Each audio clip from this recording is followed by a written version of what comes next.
بسم اللہ الرحمن الرحیم۔ ابرہہ یمن کا عیسائی حاکم تھا۔ حج کے دنوں میں اس نے دیکھا کہ لوگ بیت اللہ کا حج کرنے جاتے ہیں۔ اس نے اپنے لوگوں سے پوچھا، یہ لوگ کہاں جاتے ہیں؟ اسے جواب ملا، بیت اللہ کا حج کرنے کے لیے مکہ جاتے ہیں۔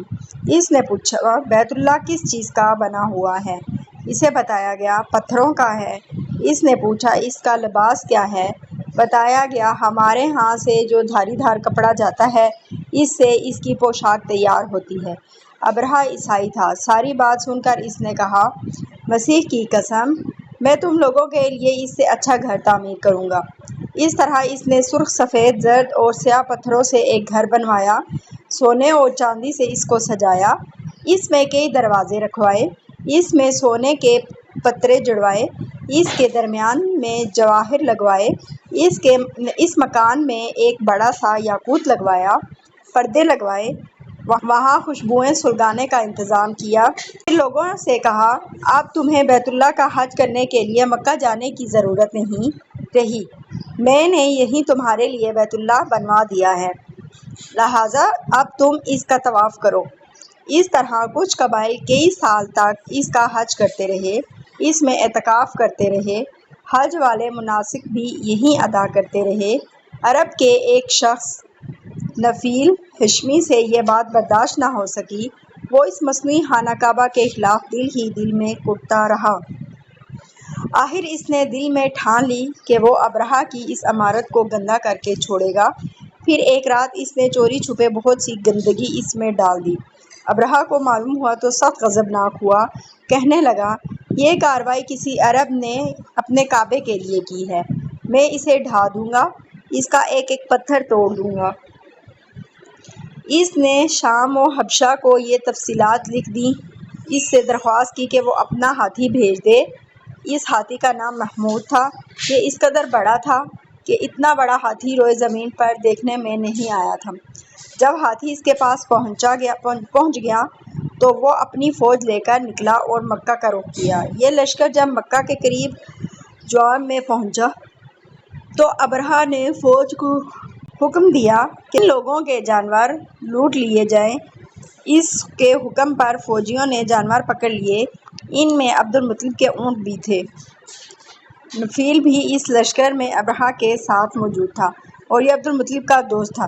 عبد المطلب اس سے ملے، اونٹوں کے سلسلے میں بات کی۔ نفیل نے ابرہہ سے کہا، قریش کا سردار عبد المطلب ملنا چاہتا ہے، یہ شخص تمام عرب کا سردار ہے، شرف اور بزرگی اسے حاصل ہے، لوگوں میں اس کا بہت بڑا اثر ہے، لوگوں کو اچھے اچھے گھوڑے دیتا ہے، انہیں عطیات دیتا ہے، کھانا کھلاتا ہے۔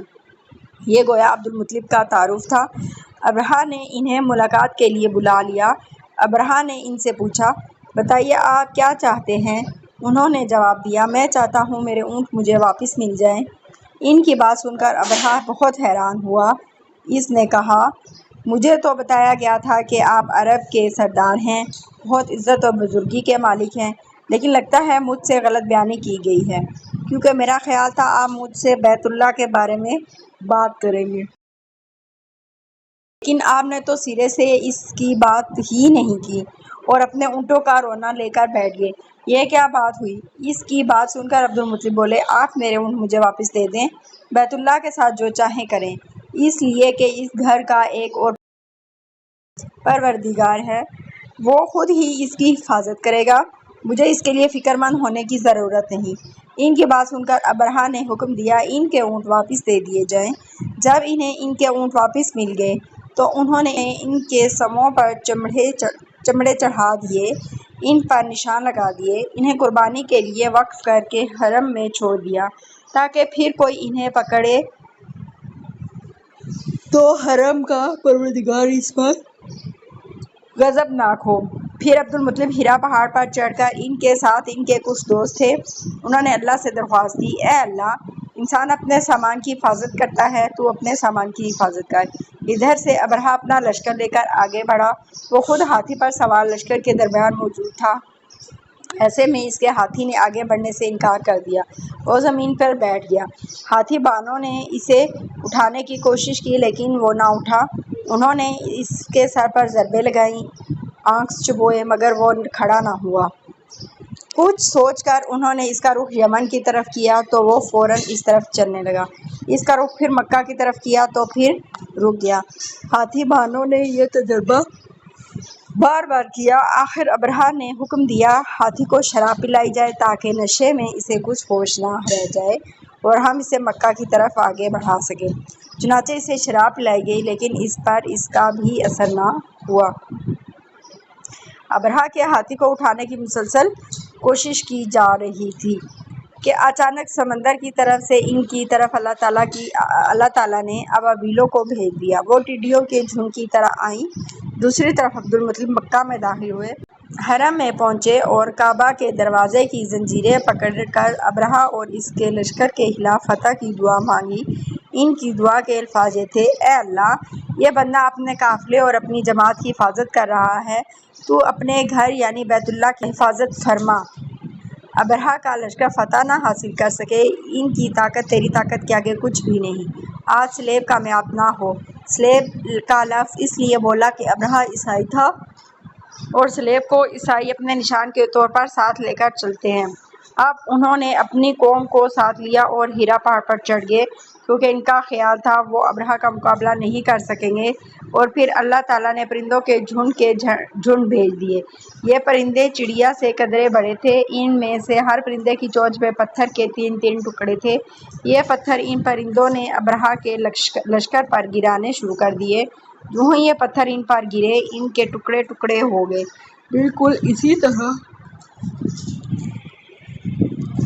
جیسے آج کسی جگہ اوپر سے بم گرایا جائے تو جسموں کے ٹکڑے ٹکڑے اڑ جاتے ہیں۔ ابرہہ کا ہاتھی محمود البتہ ان کنکریوں سے محفوظ رہا، باقی سب ہاتھی تہس نہس ہو گئے۔ یہ ہاتھی 13 عدد تھے، سب کے سب کھائے ہوئے نحوست کے مانند ہو گئے۔